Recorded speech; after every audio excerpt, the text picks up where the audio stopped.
জিভে জল চলে আসবে এরকম মাটন বা পাঁঠার মাংস খেতে ইচ্ছা করলে, কিন্তু দাঁড়ান, এখনও রেডি হয়নি। করতে হবে কীরকম করে, কি পদ্ধতিতে করব, সেটাই আমি তোমাদেরকে সম্পূর্ণভাবে দেখিয়ে দিচ্ছি।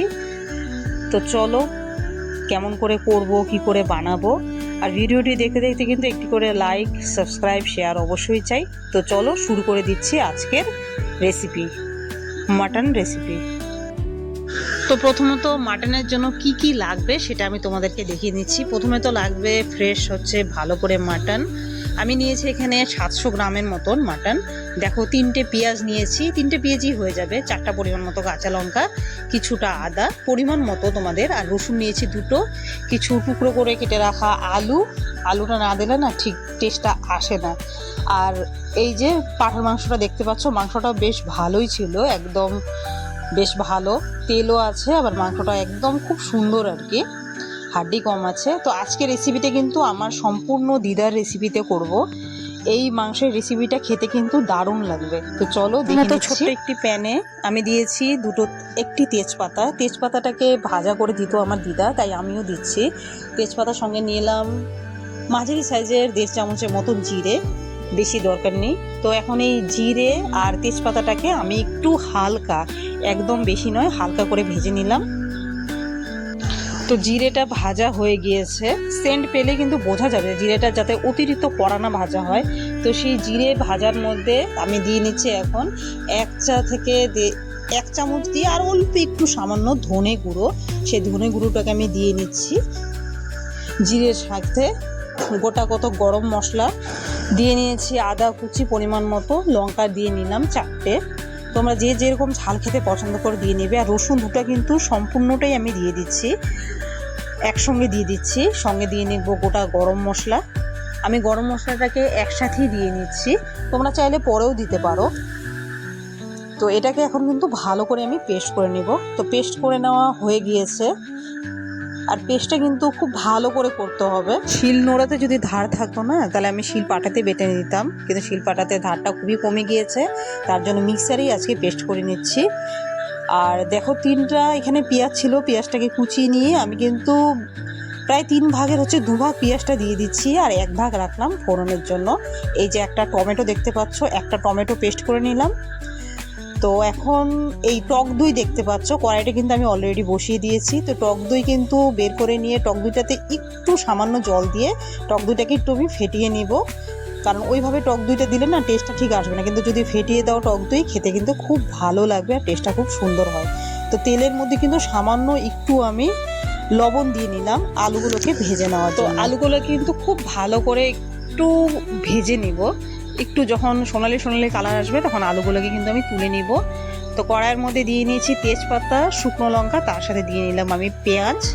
এটাকে ভালো করে আমি নেড়ে নেব যতক্ষণ না পেঁয়াজের কালারটা হালকা লাল হয়ে চলে আসছে। তো তার সাথে নিব কিন্তু আমি তেলের মধ্যে কিন্তু হলুদটা দিয়ে নিব। রান্নার সময় আমরা যদি পেঁয়াজের সাথে তেলের মধ্যে যদি হলুদটাকে দিয়ে নিই, তা হলুদটার কালারটা যতটা সুন্দর আসবে আর রান্নাটাও খেতে ততটাই টেস্টি হবে। আর তার সাথে প্রথমে দিয়ে নিলাম আমি টমেটো পেস্টটা দিয়ে টমেটোটাকে কিন্তু আমি খুব ভালো করে নাড়াচাড়া করে নেব, মিনিমাম 5 মিনিটের মতো টমেটোটাকে কষিয়ে নেব। টমেটোটা কালারটা যখন লাল হয়ে চলে আসবে তখন বাদ বাকি মশলাগুলো দিতে থাকবো। তো দেখো, টমেটোটা লাল হয়ে গিয়েছে। এখন যে জিরা, তারপর হচ্ছে আদা রসুন, এগুলো যে পেস্ট করে রেখেছিলাম, লঙ্কা, গরম মশলা, সেই মশলাটাই কিন্তু আমি এখন কিন্তু দিয়ে দিচ্ছি। আর তেল কিন্তু আমি একবারই দিয়েছি, আর কোনো তেল দিতে হবে না, এই তেলেই রান্না হয়ে যাবে। তো দেখো, এই মশলাটাকে দিয়ে কিন্তু আমি ভালো করে কষিয়ে নিব। হ্যাঁ, এখনও জল ব্যবহার করিনি। এই মশলাটার মধ্যে আমি কষিয়ে দিয়ে নিলাম আলাদা করে বেটে রাখা পেঁয়াজ আর এই ফেটানো টক দই। এখন এটাকে আমি কষিয়ে নিব আরও 5 মিনিটের মতন। তো মশলাটা কিন্তু আমি সমস্ত টক দই, পেঁয়াজ যা দিয়ে দিয়েছি, আর পাশের ওভেনে কিন্তু গরম জলটা তোমাদেরকে যেটা দেখালাম, গরম জলটা বসিয়ে দিচ্ছি। রান্নার সময় যদি সময় থাকে, গরম জলটা দিলে কিন্তু সব থেকে বেশি টেস্টি হবে। রান্নার টেস্ট যে বজায় থাকবে ফার্স্ট থেকে, সেটা কিন্তু লাস্ট পর্যন্ত একই থাকবে। এর জন্য আমি সবসময় যদি সময় পাই গরম জলটাই ব্যবহার করি, তোমরাও করার চেষ্টা করো। তো এখন দেখো, মশলাটা কিন্তু ভালো করে কষিয়ে নিব যতক্ষণ না লেগে যায়। আর মশলাটা যখন কষে গিয়েছে তখন পরিমাণ মতো জল দিয়ে নিলাম, যাতে আর তেলের প্রয়োজন না হয়। আর মশলাটা কষে যাওয়ার পরে এখন কিন্তু আমি মাংসগুলো দিয়ে দিচ্ছি।